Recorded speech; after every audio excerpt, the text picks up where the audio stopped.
c'est bien de chanter et d'adorer le Seigneur. Vraiment dit que nous aimons beaucoup chanter. Et les chrétiens aiment beaucoup chanter. Quand nous chantons, nous sentons très bien. Et nous adorons notre Seigneur Jésus. Si vous ne voulez pas chanter, alors au ciel, vous aurez des amis. Parce que là-bas, on ne fait que chanter. Les anges ne font que chanter nous et le Seigneur. Et il nous a fait grâce pour qu'un jour, là, dans les âges éternels, que nous puissions être là. Il sait qu'il est loué un jour et non. Amen, amen.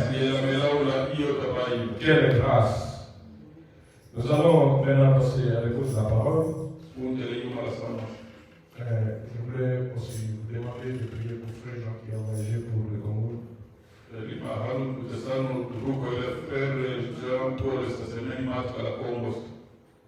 Amen.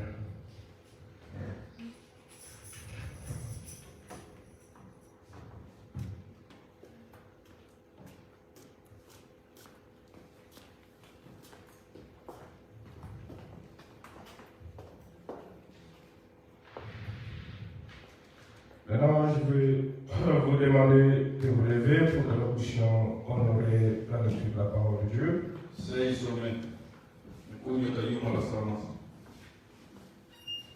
Et nous allons reprendre les écritures que nous avons lues avec vous le dimanche passé. Je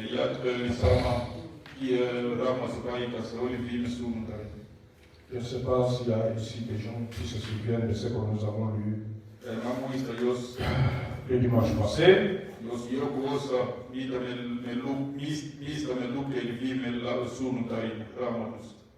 Nous avons lu dans quelle écriture, notre première écriture?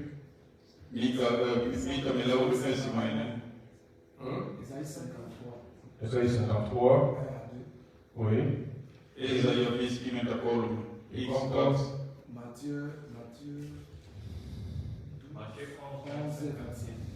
Matthieu 11 et 25. Amen, que Dieu vous bénisse. Là, nous pouvons lire notre première écriture.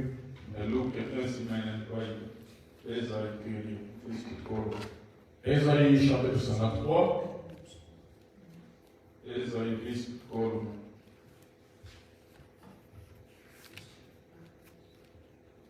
Dans le livre du prophète Ésaïe.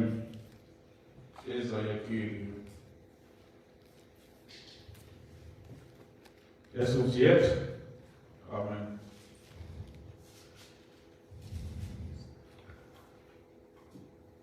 Le premier et le deuxième verset. La Bible dit: qui a cru à ce qui nous était annoncé? Qui a reconnu les bras de l'Éternel? Le frère Maram dit, en disant qui a cru à ce qui nous était annoncé, à qui les bras de l'Éternel s'est-il révélé? Il dit autrement dit, si vous avez cru à ce que nous avons annoncé, alors les bras de l'Éternel s'est révélé. Est-ce que vous comprenez ça? Si vous avez cru à ce qui a été annoncé, alors les bras de l'Éternel s'est révélé. Et nous lisons aussi dans l'évangile de Jean, de Matthieu, au chapitre 11. Là, nous sommes dans le Nouveau Testament. Et nous lisons deux versets, le verset 26 et le verset 27.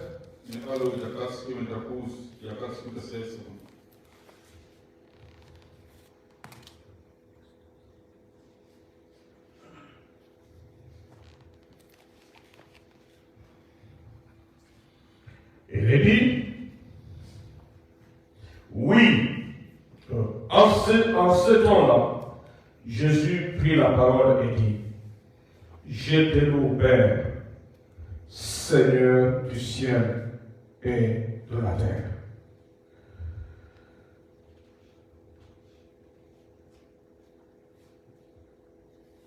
De ce que tu as caché ces choses aux sages et aux intelligents, et de ce que tu les as révélées aux enfants.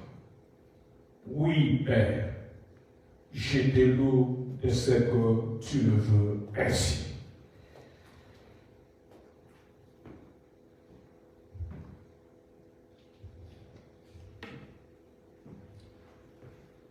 Donc, je commence au verset 25. En ce temps-là, Jésus prit la parole et dit, je te loue, Père, Seigneur du ciel et de la terre, de ce que tu as caché ces choses aux sages et aux intelligents, et de ce que tu les as révélées aux enfants. Oui, Père, je te loue de ce que tu l'as voulu ainsi. Amen. Dieu notre Père, nous comprenons par ces Écritures que recevoir ta parole est une question de la révélation. Amen. N'importe qui peut lire. S'il a été à l'école et qu'il a appris à lire, Seigneur Dieu, il peut ouvrir les pages de cette Bible, les lire, mon Père. Il y a des grands hommes, des sages, des intelligents, qui lisent la même Bible, qui lisent la même parole. Mais là, nous découvrons, Père, que la richesse, ô Dieu bien-aimé, de la révélation, l'air est caché, car elle n'est réservée qu'à ceux-là que tu as eu des enfants du monde. Et ce matin, si nous sommes ici, c'est parce que tu as parlé. C'est parce que tu as envoyé un prophète. C'est parce que tu as envoyé un message. Et nous en avons eu la révélation, Père. Oui, Père, nous aussi, nous t'aimerons de ce que tu l'as voulu ainsi. Tu as voulu nous révéler ces choses.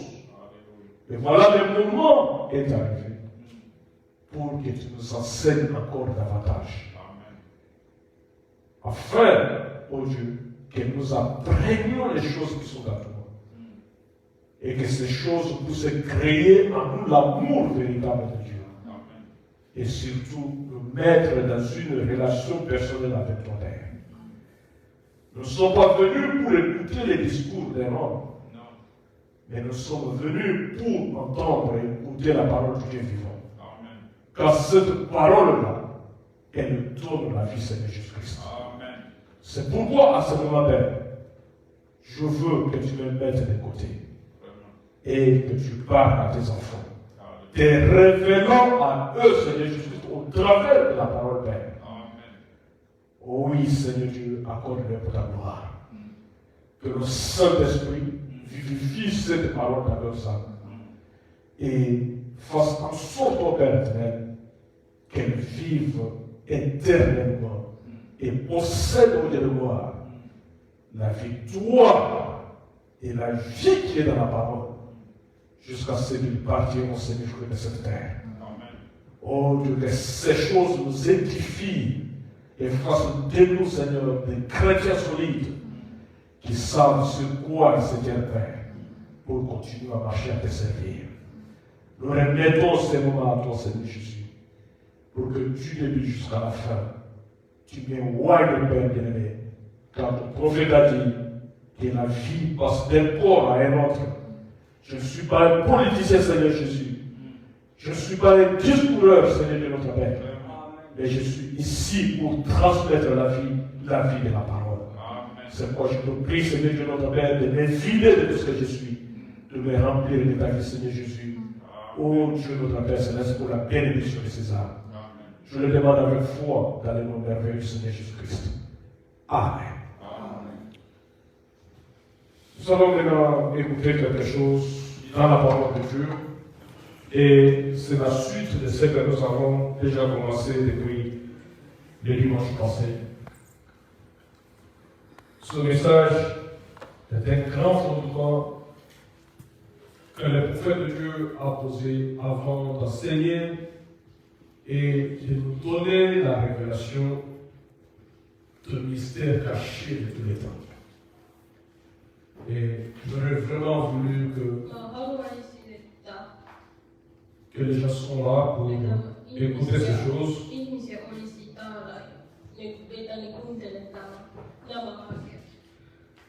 Bon,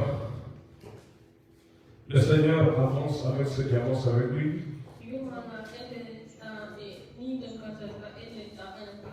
Et Dieu sait à qui il voulait parler pendant la journée d'aujourd'hui.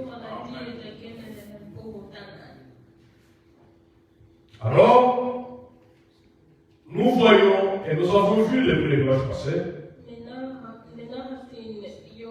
que Dieu se cache et il se révèle dans la simplicité.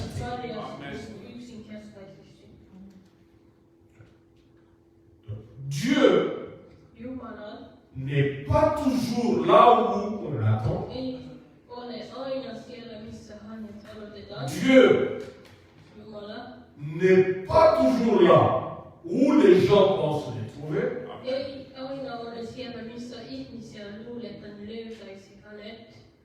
Mais Dieu, il se cache.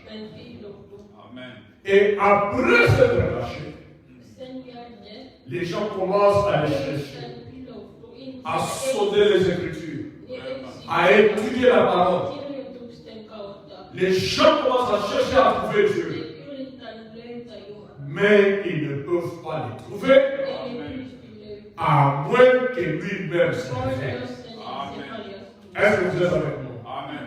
Il se cache, et la manière dont il se révèle,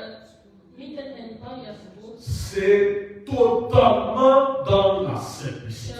Amen. Est-ce que vous voyez ce mystère? Un grand Dieu, Vraiment. mais quand il se fait connaître, c'est dans une telle simplicité que les sages et les intelligents ne peuvent pas les voir. Parce qu'ils s'attendent à des grandes choses. Donc vous comprenez, vous et moi nous comprenons aujourd'hui que si nous voulons connaître la vérité, que si nous voulons voir Dieu, nous devons les chercher dans les choses qui sont simples. Amen. Est-ce que vous comprenez ça? Amen. Si nous voulons voir Dieu même dans notre vie de chaque jour, c'est dans les choses simples, dans les petites choses, dans les moindres choses, que nous pouvons voir la grandeur de notre Dieu. Amen. Il est tellement grand que lorsqu'il se révèle, lorsqu'il s'exprime, lorsqu'il se fait connaître, c'est dans une grande simplicité. Amen. Et les enfants de Dieu, les élus de Dieu, Dieu leur a donné cette capacité-là de le voir dans la simplicité. Amen. Là où les gens attendent des grandes choses, que ça sera si grand, ça sera si merveilleux. Dieu n'est jamais là. Mais quand il se révèle, c'est dans une grande simplicité. Et cela confond les sages des intelligents.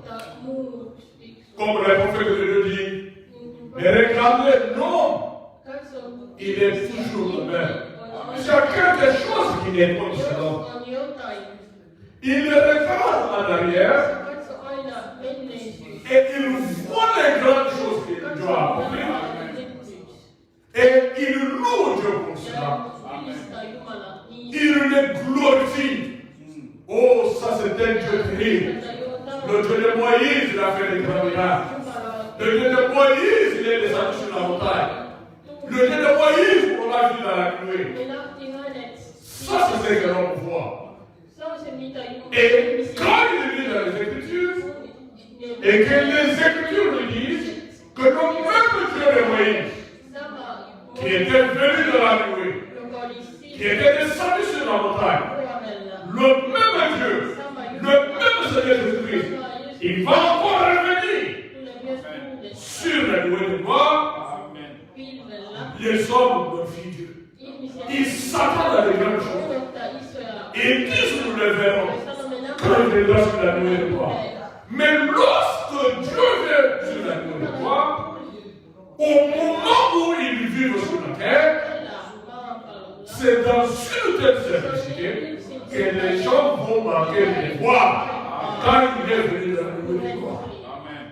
Voilà le grand mystère.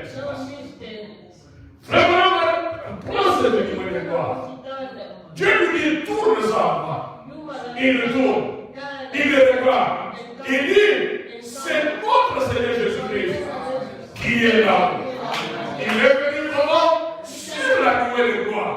Et quand on dit aux gens qu'il est venu sur la nuée de gloire, ils ne comprennent pas. Ils continuent encore à attendre qu'il va venir sur la nuée de gloire. C'est ça, non? Amen. Il se réjouit. Il glorifie Dieu pour ce qu'il a fait dans le passé. Il se réjouit pour ce qu'il va faire dans la vie. Mais ce que Dieu est en train de faire aujourd'hui, il ne le voit pas. Pourquoi? C'est tellement simple que cela n'est réservé qu'à une certaine catégorie de gens pour voir Dieu dans sa simplicité. C'est ça le Dieu que nous avons. Et dimanche passé, nous avons vu que c'est ça, même le mystère de la prédestination. Dieu n'est pas dans les grandes choses. Voulez-vous lire avec moi la Bible pour voir qu'il n'est pas dans les grandes choses? Prenons la Bible dans 1 Roi, au chapitre 19.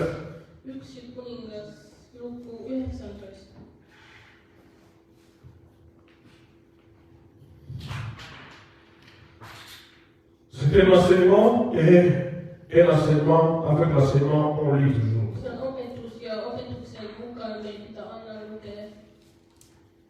Dans 1 Roi, au chapitre 19. Est-ce que vous y êtes? 1 Roi, au chapitre 19. Il s'agit du prophète Élie. Vous savez comment tout ce qui était arrivé en Israël lorsqu'on avait introduit l'idolâtrie du temps du roi Akab avec sa femme Jézabel. Combien ils avaient plus de 400 prophètes. Et comment le prophète Élie leur avait lancé un défi. Et vous connaissez l'histoire comment le Dieu d'Élie avait fait descendre le feu pour consumer son sacrifice. Alors que le Dieu de Baal, le Dieu de ces 400 prophètes, n'avait pas réussi à faire descendre le sang et le feu pour consumer le sacrifice. Et à la suite de cela, Élie a tué tous ces 400 prophètes. Et maintenant, on cherchait à lui monter aussi la vie par Jézabel, la femme d'Akab. C'est cette histoire-là. Et Élie, il a fui. Maintenant, au verset 8, nous lisons, alors, il se leva. Quand il est arrivé, finalement, dans son fuite, il est arrivé à Horeb. Il se leva, mangea et but. Et avec la force que lui donna cette nourriture, Il marcha 40 jours et 40 nuits jusqu'à la montagne de Dieu à Horeb. Et là, il entra dans la caverne et il y passa la nuit. Et voici la parole de l'Éternel lui fut adressée en ces mots. Que fais-tu ici, Élie? Il répondit, j'ai déployé mon zèle pour l'Éternel, le Dieu des armées, car les enfants d'Israël ont abandonné ton alliance. Ils ont renversé tes autels et ils ont tué par l'épée tes prophètes. Je suis resté moi seul et ils cherchent à m'ôter la vie. L'Éternel dit, sors et tiens-toi dans la montagne devant l'Éternel. Et voici, l'Éternel passa. Et devant l'Éternel, il y eut un vent fort et violent qui déchirait les montagnes et brisait les rochers. L'Éternel n'était pas dans le vent. Est-ce que vous êtes avec moi? Le vent était très fort, quelque chose de grand, mais l'Éternel n'était pas dans le vent. Et après le vent, ce fut un tremblement de terre. L'Éternel n'était pas dans le tremblement de terre. Amen. Et après le tremblement de terre, un feu. L'Éternel n'était pas dans le feu. Amen. Et après le feu, un murmure tout léger. Et quand Élie l'entendit, il s'enveloppa le visage de son manteau, il sortit et s'éteint à l'entrée de la caverne. Et voici, une voix lui fit entendre ces paroles. Que fais-tu ici, Élie? Vous comprenez? Au 14, il répondit, j'ai déployé mon zèle pour l'Éternel, le Dieu des armées, car les enfants d'Israël ont abandonné ton alliance. Ils ont renversé des autels et ils ont tué par l'épée des prophètes. Je suis resté moi seul et ils cherchent à m'ôter la vie. L'Éternel dit, va reprendre ton chemin par le désert jusqu'à Damas. Et vous voyez, c'est l'Éternel qui est descendu. Quand le vent est venu, il n'était pas là. Quand le feu est venu, il n'était pas là. Mais quand il y a eu un murmure, le grand Dieu du ciel est apparu alors à ce moment-là. Amen. Vous comprenez ça, Église? Donc, Dieu n'est pas toujours là où on l'attend. Dieu n'est pas dans des grandes choses. Mais Dieu, il est dans des choses humbles. Amen. Dans des choses simples. Amen. C'est là que vous pouvez voir Dieu. Si vous voyez un homme là qui se lève, un grand je suis tout. Un grand je suis tout. Un grand je sais tout. Le plus non. Dieu ne parle pas. Mais regardez un petit temple homme qui est resté à genoux dans la prière, qui a cherché la face de Dieu. Un petit temple, un petit homme de Dieu. Et lorsqu'il va prendre la parole de Dieu, quelque chose va arriver. Pourquoi? Parce que Dieu résiste aux orgueilleux et il fait grâce aux saints.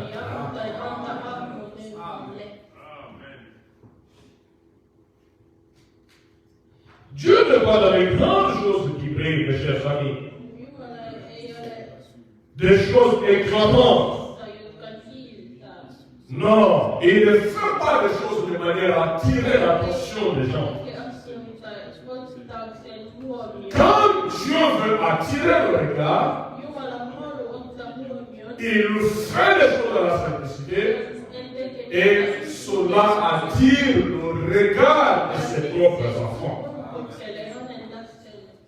Car il ne fait pas des choses pour que tout le monde foi. Il ne se révèle pas à tout le monde. Notre Dieu. Et il a une spécialité, c'est qu'il ne fait pas des choses pour les faire. Dieu, il n'est pas comme nous les hommes.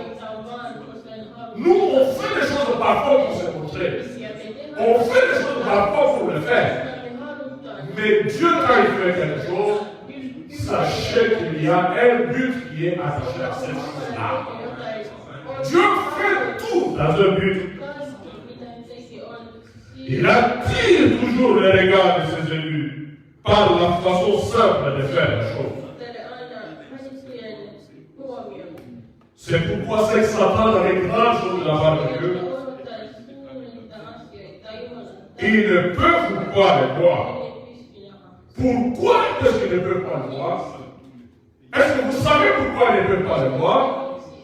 Parce que c'est que l'homme regarde comme grand, ce n'est pas aussi grand aux yeux de Dieu. C'est que l'homme considère comme grand, aux yeux de Dieu, c'est de la folie. Et ce que Dieu lui fait que les hommes considèrent comme folie, c'est ça, ce qui est grand. Est-ce que vous voyez comment il confond la sagesse des sages, c'est bon? Ce que il considère comme grand, Dieu le considère ça comme étant de la folie. Et il vient dans ce qui est humble. Et ils sont confondus.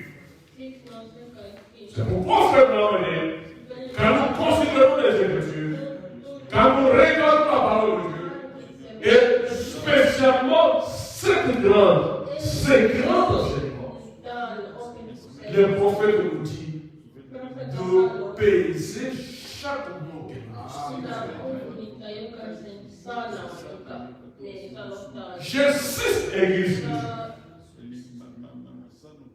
Dieu a promis des grandes choses pour les grandes enfants. Mais quand nous lisons la Bible concernant ça, nous nous attendons réellement à des grandes choses. Nous nous attendons à ce que ça soit impressionnant. Les gens s'entendent à ce que cela attire l'attention de Dieu. Mais votre prophète dit, ça sera dans une telle simplicité que les gens ne les verront même pas.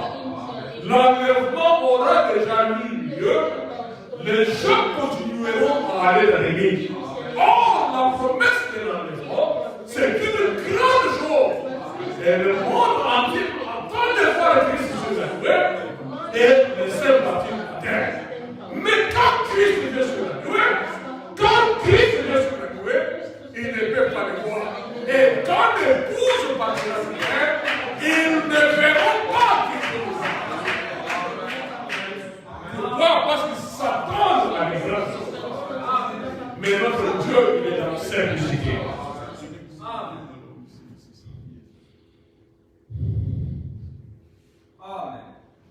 Notre prophète dit ceci.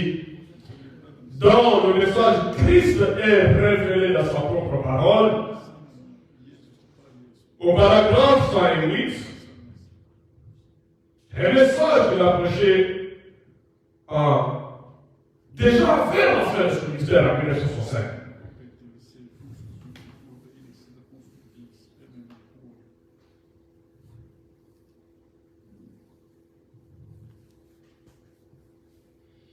Christ est révélé dans sa propre parole. Au paragraphe 108, le prophète de Dieu dit ceci. Gardez à l'esprit qu'il a dit, pesez chaque mot. Est-ce que vous êtes avec moi? Pesez chaque mot. Chaque mot de ce que nous lisons dans les situations, chaque mot de ce que nous lisons dans la parole de Dieu, nous devons peser cela. Et il dit que Christ est révélé dans sa propre parole, au paragraphe 108, et il ne pouvait pas interpréter que lorsque l'auteur, il parle des prophètes de Dieu, ils n'ont pas écrit, plus souvent ces gens-là, les prophètes de Dieu, eux-mêmes ne comprenaient pas ce que Dieu leur disait. Ils les écrivaient tout simplement sous l'inspiration divine. Il dit que si nous avions compris ce que Dieu leur disait, ils n'auraient même pas écrit ce que nous avons écrit. Et ces gens-là ne pouvaient même pas interpréter ce qu'ils écrivaient. Parce que cela venait tout droit de Dieu, tout ça. Ils étaient simplement des écrivains qui s'asseyaient dans la présence de Dieu pour écrire ce qu'ils entendaient Dieu leur dire. Et ils ne pouvaient pas interpréter. Ils ne pouvaient interpréter que lorsque l'auteur leur permettait de donner l'interprétation. Maintenant, si vous voulez voir où cela se trouve, c'est dans 2 Pierre, chapitre 1, et le verset 20 et 21. Très bien. C'est l'endroit où il est dit la parole, qu'il ne peut être l'objet d'une interprétation particulière. Qu'il fait lui-même son interprétation. Quand Dieu fait l'interprétation de sa parole, nous devons peser chaque mot de cette interprétation. Ne peut pas faire l'objet d'une interprétation particulière. Qu'il fait lui-même son interprétation. Dieu parle et interprète lui-même. Et ensuite, il le révèle à qui il veut. Est-ce que vous suivez la lecture? Il le révèle à qui il veut. Et se cache de tous les autres. Il n'est pas obligé de les révéler à qui que ce soit, à moins qu'il ne le veuille. Il a exprimé toute la chose dans l'écriture.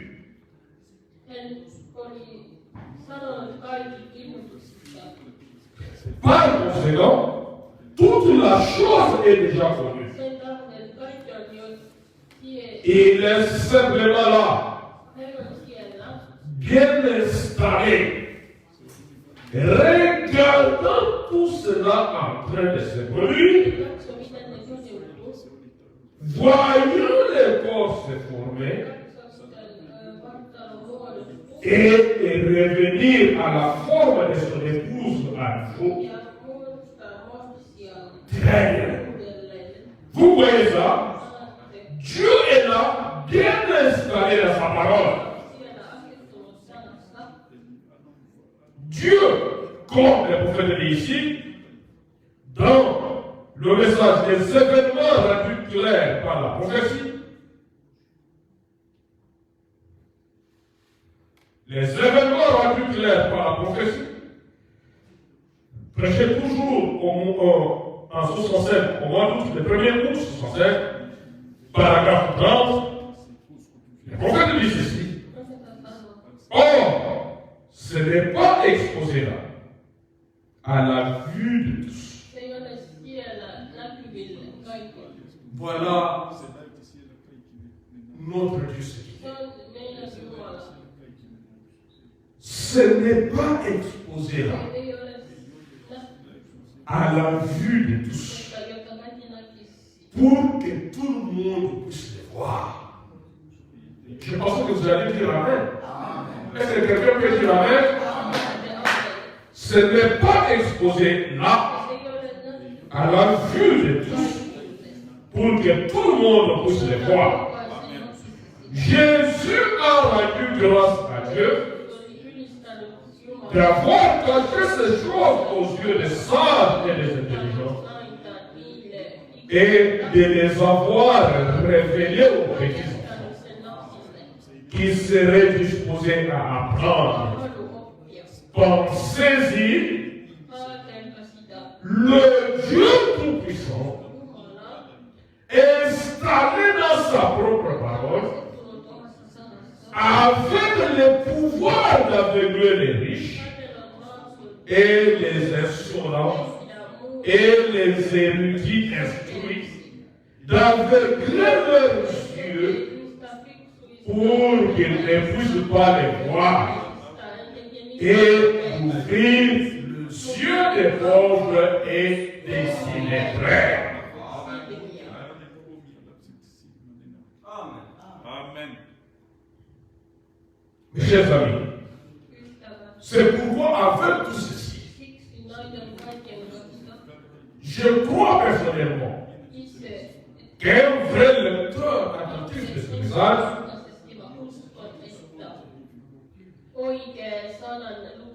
voyant que Dieu est installé dans sa parole, révélant sa parole aux uns, aveuglant les autres, et que Dieu se cache et se révèle dans la simplicité, je crois qu'un véritable enseignant, étudiant de ce message, devrait réellement faire attention à ce qu'il dit. Parce que le prophète dit, pesons chaque mot. Frère, on me dit, dans ce message, Dieu se cache et se révèle dans la simplicité.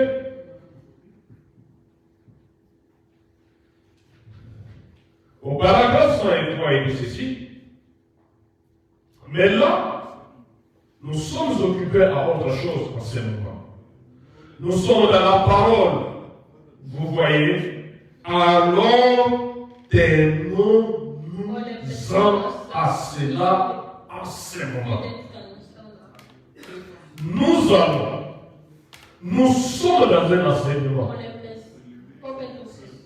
Et vous pouvez vous rendre compte de la grande tension que ça produit sur le monde. Vous voyez? Parce que si j'enseigne quoi que ce soit de faux, j'aurai à en répondre. Vous voyez? Alors, je ne dois pas prendre l'idée de quelqu'un. Je dois, cela doit être inspiré. Et je crois que les 7 anges, est-ce que vous suivez cette situation? Et je crois que les 7 anges qui détiennent ces 7 tonnerres la ordonneront. Vous voyez? Si nous baisons chaque mot et que nous comprenons que Dieu se cache et se révèle dans la simplicité, c'est que la révélation même de ces 7 tonnerres, ça sera tellement simple que les gens auront du mal à le saisir. Parce que quand on parle de tonnerre, c'est quelque chose de grand. C'est comme le vol qui a secoué devant Élie. Nous nous attendons à des grandes choses. Mais ici, il nous dit dans son même message, Dieu se cache, se révèle dans la simplicité. Il nous dit que je crois que les 7 anges, oh, qui sont ces 7 anges? Ce sont les anges qui sont descendus à la montagne et qui ont formé sa pellicule. Et il dit que je crois que ces anges-là les accompagnent. Parce que regardez ce qui est arrivé à la montagne. Quand cela est arrivé, ils n'ont pas donné toute la explication à Frère Bernard. Ils lui ont seulement demandé, retourne maintenant à l'Est. Est-ce que vous voyez ça? Retourne maintenant à l'Est. C'est quand il est retourné à l'Est, pour commencer l'ouverture des sceaux, que chaque jour, un ange venait pour lui révéler un sceau.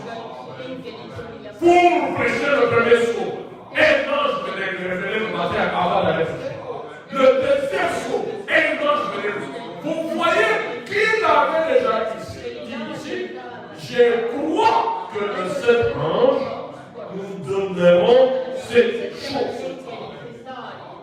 C'est pourquoi nous devons peser chaque mot.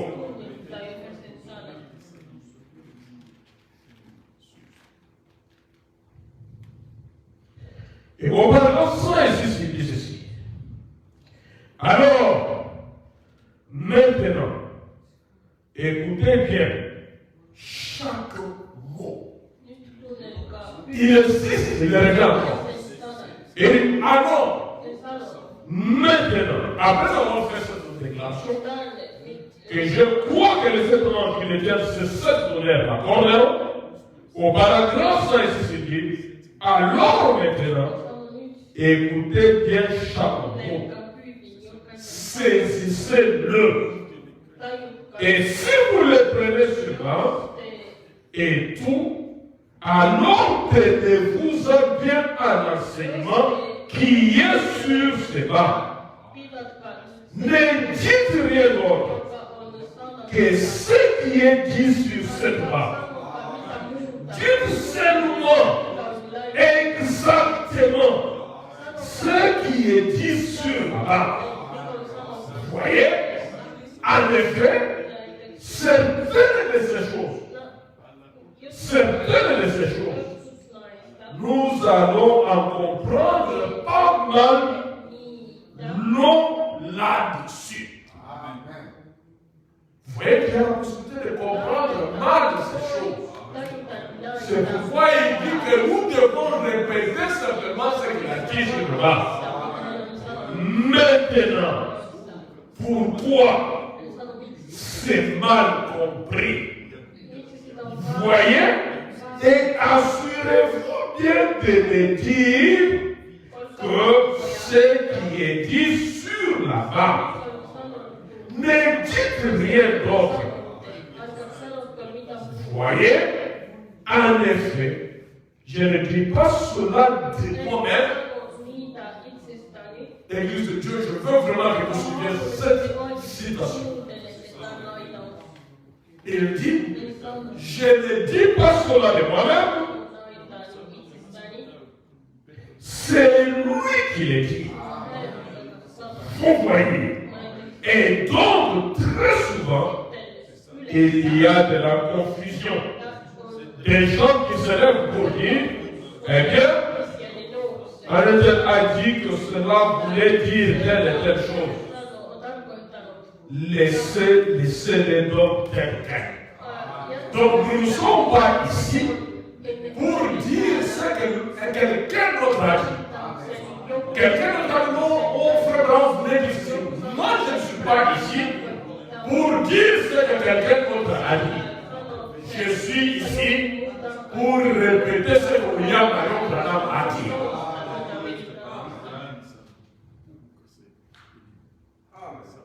Et il a dit ça, que cela doit être inspiré.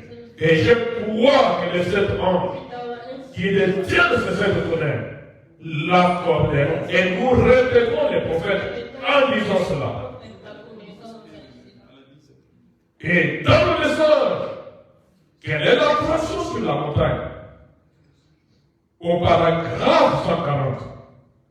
Je vous ai lu ça le dimanche passé. Quand les anges sont venus à la montagne, qu'est-ce qu'ils lui ont dit? Retourne à la maison, car ainsi dit le Seigneur, les 7 mystères qui ont été cachés dans la Bible pendant toutes ces années, ces dénominations et tout, Dieu va nous dévoiler ces 7 mystères dans les 7 sceaux.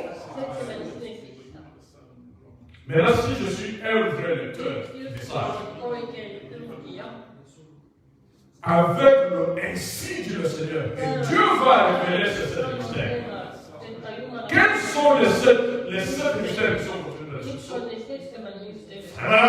sont les 7 tonnerres, qui sont les vérités mystères contenus dans les 7 sceaux.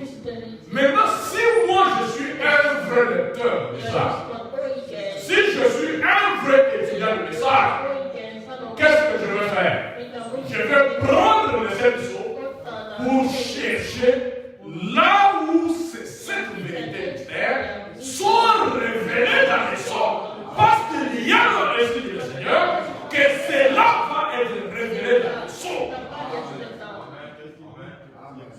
crois que c'est ça la position. Parce que le ainsi dit le Seigneur.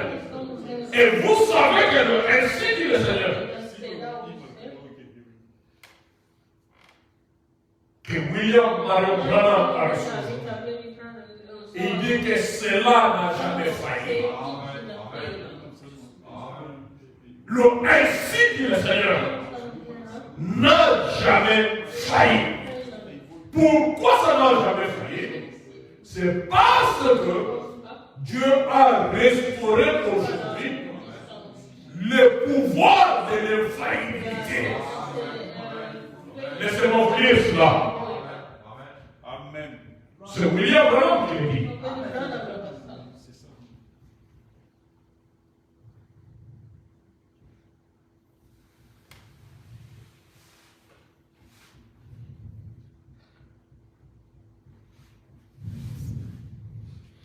Je suis dans l'ordre de l'église de la Odyssée.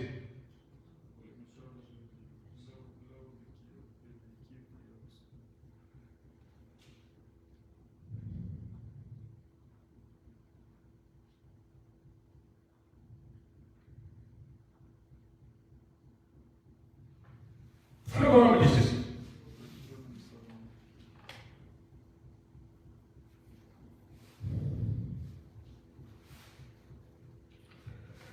Mais je nie, en vertu du témoignage infaillible de la parole, qu'il y ait plus d'un seul messager prophète majeur qui révélera le mystère tels qu'ils sont contenus dans la parole.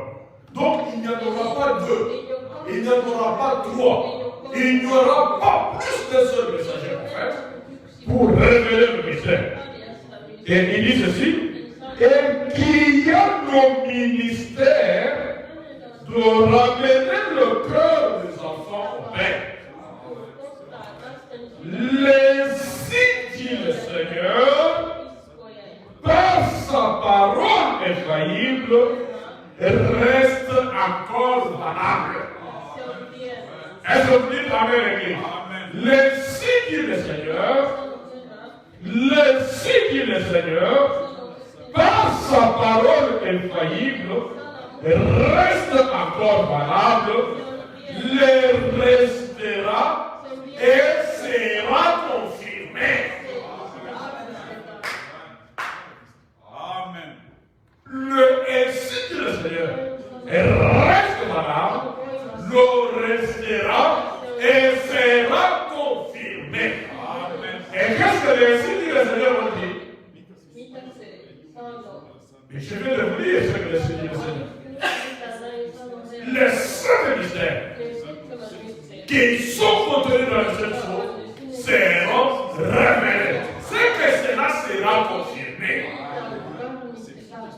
Et un véritable étudiant de la parole, il étudie la parole en ayant déjà foi que le ainsi dit le Seigneur est confirmé, ces mystères sont révélés.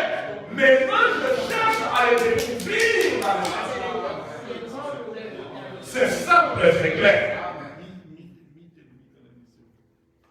Parce que le ainsi dit le Seigneur du prophète est infaillible. Il y a un seul messager prophète pour cet âge. Chacun sait, connaissant les comportements humains, que quand beaucoup de gens embrassent une même doctrine importante, quand beaucoup de gens embrassent une même doctrine importante, on trouvera quand même toujours des divergences. Est-ce que vous comprenez ça? Connaissant le comportement humain, que quand beaucoup de gens embrassent une même doctrine importante, se trompent cette doctrine des saints modèles, des sexes, de mariage et de divorce. Toutes ces choses que Dieu nous a révélées dans cet âge. Que quand beaucoup de gens embrassent une même doctrine importante, et le message est votre doctrine, Il y a toujours des divergences de vue sur les points secondaires des saintetés. Sur les points secondaires, des petits points, c'est là qu'il y a toujours des divergences.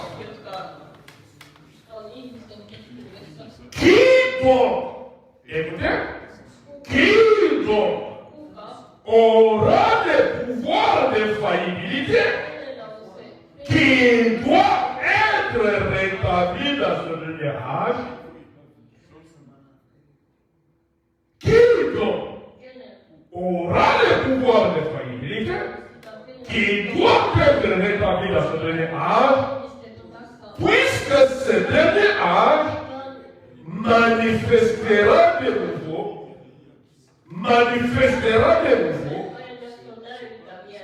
l'épouse de la pure parole. Donc, pour manifester l'épouse de la pure parole, il faut le ministère de l'effaillibilité. Il faut le pouvoir de l'effaillibilité. Cela signifie que nous aurons de nouveau la parole comme elle a été donnée parfaitement,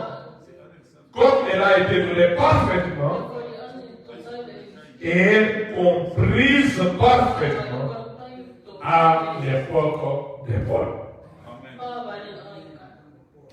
Amen, l'Église. Est-ce que nous avançons ensemble? Nous comprenons que le principe du Seigneur est défaillible. Puisque cela est défaillible, puisque cela n'a jamais failli, comme a dit Frère, alors, il dit maintenant, étudiez cela. Étudiez bien à fond.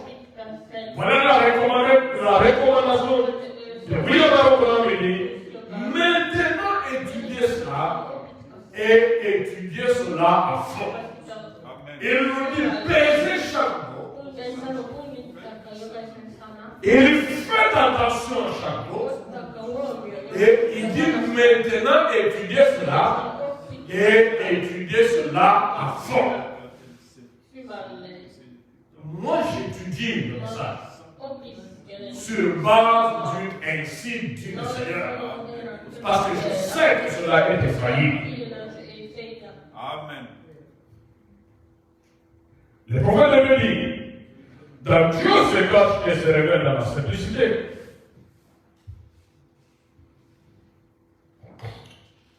Au paragraphe 111, il dit ceci. Après avoir lu qui a cru à ce qui nous était annoncé, à qui le bras de l'Éternel s'est-il révélé? Autrement dit, si vous avez cru à ce que nous avons annoncé, alors les bras de l'Éternel s'est révélé. Et en ce temps-là, Jésus prit la parole et dit, je te loue, Père, Seigneur du ciel et de la terre. Je sais que tu as caché ces choses aux sages et aux intelligents. Et je sais que tu les as révélées aux enfants. Oui, Père, je te loue de ce que tu me veux ainsi. Et au paragraphe 111, il dit, saisissez bien ces deux passages des Écritures. Saisissez bien ces deux passages de l'Écriture. Qui a cru? Mais comment est-ce que quelqu'un peut croire si cela ne lui est pas révélé? Oh, cela est caché aux sages et aux intelligents. Comment est-ce qu'ils peuvent le savoir? Comment est-ce qu'ils peuvent le voir? Il faut que le Dieu du ciel descende lui-même pour leur révéler la chose. Et si vos yeux à vous ont vu, si vos oreilles à vous ont entendu, et si vos cœurs à vous ont cru, c'est que vous êtes les gens les plus heureux de ce monde. Il veut dire que ce sont les choses que l'œil n'a pas vues, les choses que l'oreille n'a pas entendues, les choses qui ne sont jamais montées au cœur de l'homme, mais que Dieu, dans sa grâce, nous a révélé ces choses.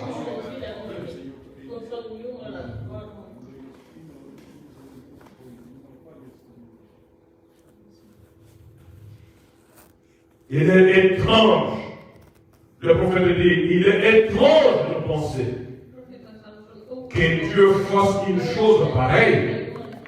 Dieu va se cacher dans quelque chose de tellement simple que les sages vont les manquer des millions de mailles à cause de ça. Et ensuite, il va faire des rituels. Dans cela, dans cette chose toute simple, dans la simplicité de sa façon de faire, et il va s'y révéler encore. C'est vraiment étrange de penser que Dieu puisse faire ça. Vraiment étrange que Dieu puisse faire ça. Jésus au paragraphe 120. Le prophète de Dieu dit ceci. 120 à 123, le prophète de Dieu dit ceci. Ce n'est pas dans les grandes choses éclatantes. Est-ce que vous êtes avec moi ici? Ce n'est pas dans les grandes choses éclatantes auxquelles on pense, mais c'est dans les choses simples que Dieu est si réel. Dans la simplicité. Donc, Dieu trouve bon de se révéler et puis de se cacher. Et puis de se cacher pour se révéler dans des petites choses toutes simples. Cela a été placé au-dessus de la tête de l'homme. Mes chers amis, l'enlèvement sera une surprise. Quand on parle de ça, c'est tellement grand. Mais quand ça va se produire, les gens ne se rendront même pas compte. Même dans les églises de personnes ici. Il y a vraiment dit que les gens diront que dans cette église-là, il parle du Branham Tabernacle. Et dit que dans cette église-là, le Branham Tabernacle, on dit qu'il y a quelques personnes, un certain nombre de personnes qui ont disparu. Il ne dit pas que tous les Branham Tabernacle, même ici, je ne vais pas dire que tout le monde va bâtir. Mais quelques personnes ici, ceux qui ont reçu la révélation du Dieu Tout-Puissant, ils bâtiront de la ils cachent les choses aux autres, aux uns et se révèlent aux autres pour que eux puissent se préparer afin d'aller dans la vie. Ce n'est pas pour tout le monde, mes amis. Ce n'est pas pour toute l'église. Mais c'est pour quelques personnes. Ceux qui sont prédestinés à prendre part à l'enlèvement de l'épouse. Le prophète de Dieu dit, nous prêchons la parole comme si tout le monde allait être sauvé. Mais nous savons que le salut est basé sur la prédestination. Est-ce que vous voyez ça, mes amis? Nous prêchons la parole à tout le monde. Nous crions à tout le monde. Nous nous appelons tous les frères et les sœurs. Mais nous savons que quelques personnes du milieu de nous seront pris. Ceux qui auront été remplis de cet esprit, qui ont reçu la révélation de Dieu, ils seront pris. Ce n'est pas l'affaire de Dieu. C'est pas ce que nous devons faire. C'est d'entrer dans le corps de Christ et recevoir le Saint-Esprit. L'homme bâtira, la femme restera. Peut-être que c'est la femme qui bâtira, l'homme restera. Peut-être que c'est la femme qui bâtira, la maison restera. Ce n'est pas l'affaire de tout le monde. Ce n'est pas l'affaire de toute l'église. Le prophète dit, les gens continueront à aller dans l'église. Il y aura toujours des pasteurs qui resteront là, qui seront toujours du haut de la chair, en train de prêcher aux gens. Même les pasteurs vont rester. Même les pasteurs vont rester. Dieu ne fait exception à personne. Il révèle la chose à qui il veut et il la cache à qui il veut. C'est sa souveraineté.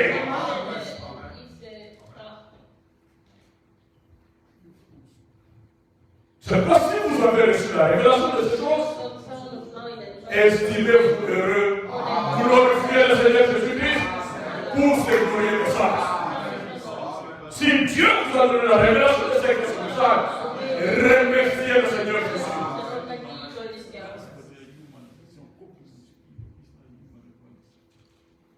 Frère, on continue, il dit, toujours dans ces paroles sont il dit, mais parce que, si vous disiez, mais pourquoi est-ce qu'un Dieu juste ferait ça? Lui qui a envoyé son fils unique, afin que quiconque croit en lui puisse être ne périsse pas mais qu'il soit sauvé. Mais il prend encore plaisir à cacher la vérité. Mais comment est-ce que quelqu'un va croire à son fils unique pour être sauvé? Pourquoi Dieu ferait-il des choses? Le prophète dit, c'est parce qu'un homme, quand il a été fait, au commencement, il ne devait pas essayer de se débrouiller tout seul. L'homme a été fait pour dépendre entièrement de Dieu. C'est pour cette raison que nous sommes comparés à des agneaux. Comparés à des agneaux ou à des brebis. Parce qu'une brebis ne peut pas se conduire elle-même. Elle doit avoir un conducteur. Et c'est le Saint-Esprit qui est censé le conduire. Donc l'homme est fait comme ça. Mais quand on commence à se débrouiller, en allant dans les séminaires pour apprendre la théologie, on passe à côté de la chose. Mais il faut que ce soit le Saint-Esprit qui te conduit vers la vérité. Parce que nous sommes faits pour dépendre de Dieu. Puisque nous dépendons de lui, alors lui prendra soin de nous. Et il prendra soin de nous amener vers la vérité. Et si Dieu avait toutes ses œuvres, aussi simple, paragraphe 22, et si Dieu avait toutes ses œuvres, aussi simple, c'est pour que les simples, est-ce que vous comprenez? Pourquoi je regarde dans la simplicité? S'il a fait toutes ces œuvres aussi simples, c'est pour que les simples puissent les comprendre. Et Dieu s'est fait simple avec les simples pour pouvoir être compris par les simples.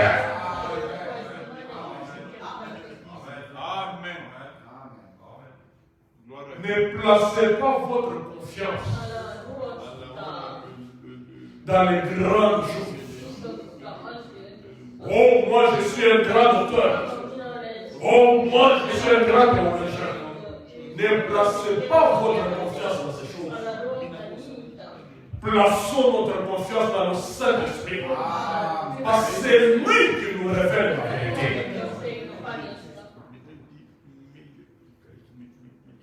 Dieu se fait simple avec les saints pour pouvoir être compris par les saints. En d'autres termes, il a dit dans Ésaïe 37, même un insensé ne pourra s'y égarer.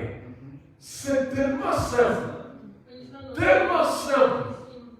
que même un insensé, il ne va pas s'égarer, il va comprendre ça. Il va le saisir. Ça veut quoi il dit? Et nous, comme nous savons que Dieu est si grand, écoutez pourquoi les gens se trompent. Et nous, comme nous savons que Dieu est si grand, nous nous attendons à quelque chose de grandiose. Et nous passons à côté de la chose plus simple. Nous nous achoppons à la simplicité. C'est comme ça que nous manquons Dieu, en nous achoppant à la simplicité. Dieu est tellement simple que les érudits de notre époque et de toutes les époques, les manques d'un million de mailles. En effet, intellectuellement, ils savent qu'il n'y a rien qui soit aussi grand que lui. Mais quand il se révèle, il le fait d'une façon tellement simple qu'il passe carrément par-dessus et qu'il le manque. C'est la grandeur de Dieu qui fait que les gens plus grands les manquent. Parce qu'ils veulent le voir dans sa grandeur. Alors que lui, il s'est fait trop simple. Quelle leçon pour nous. Nous ici, on a juste le temps, on a juste un peu d'argent. On achète juste un bon véhicule. On croit qu'on est devenu un grand. Il suffit qu'on porte une jolie veste. On croit qu'on est devenu quelque chose. Il suffit qu'on aille aux études à l'université. Et on croit qu'on est devenu quelque chose. Mais les grands du ciel, il s'est fait simple avec le simple. Il est tellement grand qu'il peut devenir aussi tellement simple que les érudits passeront à côté de lui. Le prophète le dit au 40-134, maintenant, étudiez cela, étudiez-le à fond. C'est pour vous dire, mes chers amis, que toutes les annonces, toutes les prophéties, toutes les choses qui devraient être révélées, ça paraît grand, ça paraît grandiose. Mais comprenez une chose, je vous supplie en tant que mon église, comprenez une chose, que quand cela est révélé, c'est dans une grande simplicité. Et cela va achoper l'Église. Amen. C'est ça. Sortez dehors ici, mes chers. Même allez dans d'autres églises de ce message, allez même chez les dénominations. Dites-leur que Christ est venu sur la terre. Il faut se moquer de vous. Il faut dire que vous êtes fous. Pour un événement aussi grand. Il vient et les gens ne savent pas. Mais quand il est venu, vous savez que c'est va me dire que la chose, la seconde venue du Seigneur Jésus-Christ, ça se passera exactement comme lors de la première venue. Amen. Quand il est venu à sa première venue, il n'y a même pas eu 1% de gens qui étaient à Israël, qui savaient qu'il était venu. Pourtant, tout le temps, il lisait les Écritures. Mais si en Israël, il n'y a même pas eu 1%, mais comparé maintenant par rapport au monde entier. Quand il vient, les gens ne seront pas informés. Parce que c'est un secret absolu. Amen. Il vient comment? La Bible dit comme un voleur. Et vous savez, quand un voleur vient, il ne fait pas de bruit. Quand un voleur vient, il ne fait pas on attend. Il ne se fait pas voir. C'est dans le secret. Oh, mes chers amis. Amen. C'est simple ces choses. Mais pour ceux à qui le Seigneur se révèle.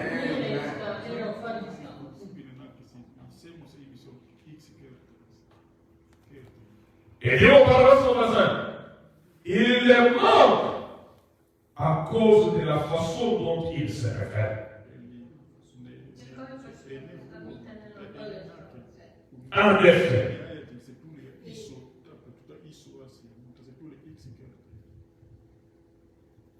En effet, il est tellement grand. Et pourtant, il se cache dans sa simplicité pour se faire connaître au plus petits. Êtes-vous les plus petits? Amen. Au plus petit. Les grands, ils ne se révèlent au plus petit.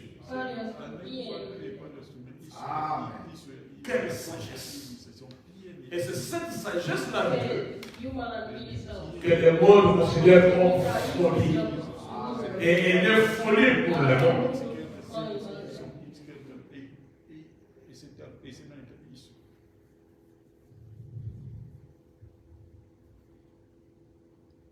Le prophète de Dieu vous dit, à vous, épouse de Christ, à vous, l'église de Dieu vivant. Mais, prêtez attention à la simplicité de Dieu. Alors, vous trouverez Dieu ici, dans la manière simple. La sagesse, il dit, la sagesse du monde, hautement raffinée,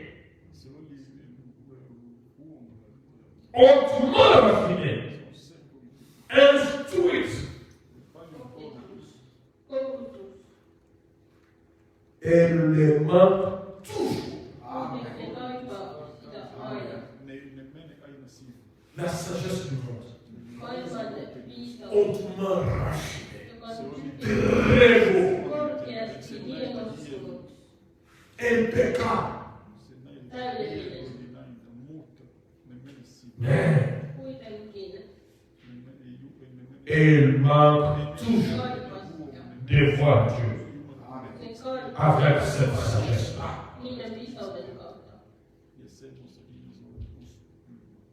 C'est pourquoi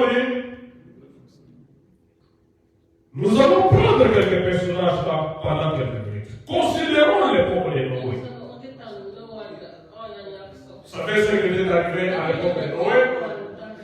Que c'était un âge scientifique, des gens raffinés scientifiquement, avec une grande sagesse, des gens qui ont construit des pyramides que la civilisation moderne n'avait pas construit. Les gens qui ont fait des grandes choses qu'on ne peut pas faire aujourd'hui. Ils étaient très élevés dans la connaissance.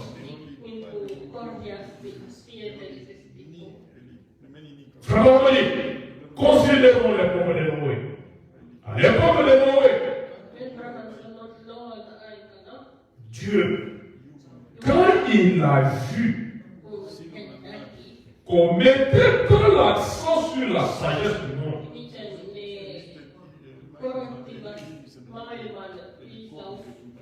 et qu'on la respectait tant, alors il a envoyé un message simple par les moyens d'une personne simple pour leur montrer sa grandeur.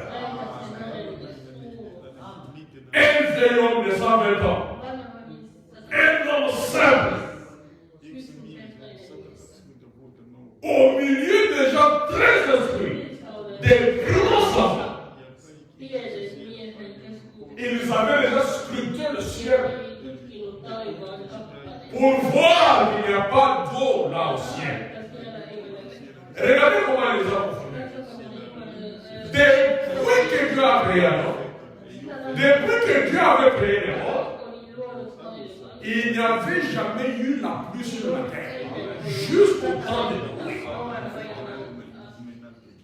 Et maintenant, ces grands savants, avec les télescopes, ils pouvaient regarder au ciel et dire qu'il n'y a pas de pluie là au ciel. Parce qu'il n'y en avait jamais eu.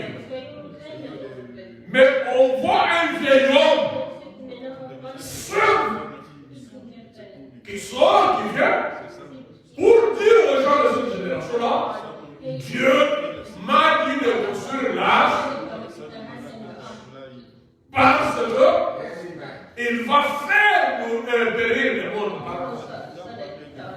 Les sages vont le regarder Il dit, mais de quoi ce vieil homme est en train de parler? Est-il devenu fou? Il n'y a jamais eu de pluie. Il parle de construire l'arche. Mais quand on construit l'arche, il faut qu'il y ait de l'eau pour que l'arche puisse flotter au-dessus. Or, il n'y a jamais eu de. Un message tout simple. Au travers d'un nom tout simple. Imaginez si Noé était aussi un grand savant, respecté par les autres savants. Les savants allaient croire en lui. Les gens allaient accepter, parce que cela vient d'un grand savant, d'un grand professeur. Mais Dieu a pris un nom simple et il a confondu la sagesse des grands savants. C'est ça la manière de faire de notre Dieu.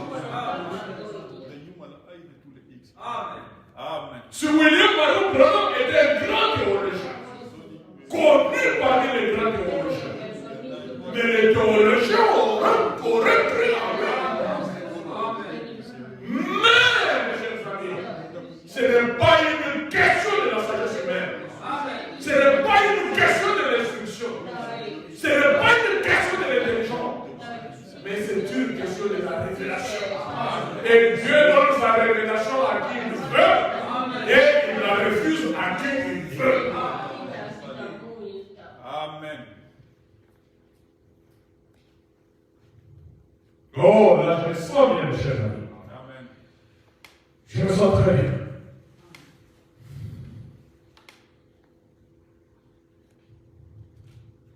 Au paragraphe 134, il dit, donc Dieu, en cherchant au milieu du grand système économique de cette époque-là, peut-être qu'il n'arrivait pas à trouver le type d'homme qu'il lui fallait.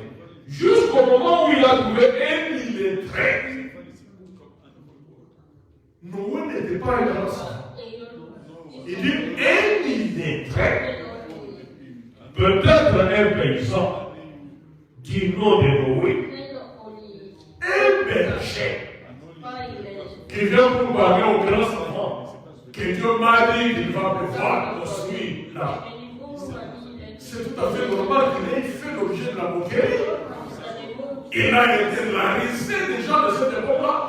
Parce que presque tout le monde à cette époque-là, tellement il nous faisait confiance à la sagesse et à la science, presque tout le monde était instruit.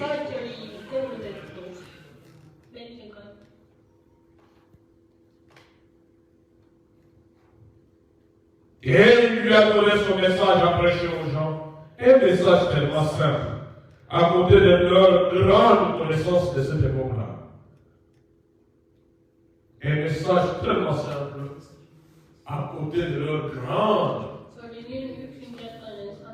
connaissance de cette époque-là. Pourtant, face à la science, le message c'était radical. Comment pourrait-il y avoir de la pluie dans le ciel alors qu'il n'y avait pas de pluie là-haut? Vous voyez? Et c'est un simple message de bâtir une arche, de construire quelque chose dans le but qui est entré. Alors, il n'avait pas de mots pour la faire progresser. Voyons, ça fait de lui un fanatique. Et ça fait de lui ce qu'on appellerait aujourd'hui, excusez-moi l'expression, un drôle de poisson. Ce message-là, simple. Et à chaque époque, il y a un message. Ça, c'est le message du temps de Dieu. Et aujourd'hui, dans les derniers jours, le même Dieu qui avait parlé dans un message simple à Noé a encore parlé dans un message simple aujourd'hui. Amen. Et à quelle époque? Où presque tout le monde sait lire la Bible. Et quand vous lui montrez, il a promis ici qu'il enverrait les prophètes, Élie les prophètes. Il leur ramènera le cœur des enfants de prophètes. Ils lisent ça. Et vous leur dites, voilà Élie le prophète est venu. avec la couronne de feu sur sa tête. Ils disent que vous êtes des. Pourquoi? C'est tellement simple que ça n'impressionne